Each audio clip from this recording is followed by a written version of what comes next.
ప్రియమైన భారతమాత కుమారులు, కుమార్తెలు, మన దేశం శతాబ్దాలుగా దాస్య శృంఖలాలలో బంధించబడింది. ఈ బానిసత్వాన్ని తొలగించడానికి మనం రక్తం చెమటలు చిందించాలి. నాకు మీ రక్తాన్ని ఇవ్వండి, నేను మీకు స్వాతంత్ర్యం ఇస్తాను అని నేను చెబుతున్నాను. మన పోరాటం కేవలం ఆంగ్లేయుల పాలనకు వ్యతిరేకంగా మాత్రమే కాదు, ప్రతి భారతీయుడి గౌరవం, స్వాభిమానం, హక్కుల కోసం కూడా. స్వాతంత్ర్యం కోసం చేసే పోరాటం ధైర్యం, త్యాగం, ఐక్యతతో నిండి ఉండాలి. స్వేచ్ఛ మనకెవరూ ఇచ్చేది కాదు, మనం సాధించుకోవలసినదే.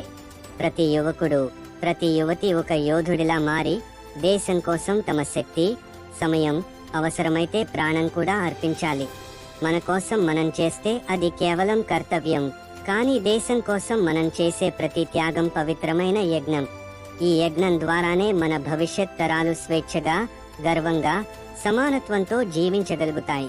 కాబట్టి నా సహోదరులు, సహోదరీమణులారా, మన లక్ష్యం ఒకటే, సంపూర్ణ స్వాతంత్ర్యం. మన గమ్యం ఒకటే, స్వేచ్ఛతో కూడిన భారతదేశం. జై హింద్.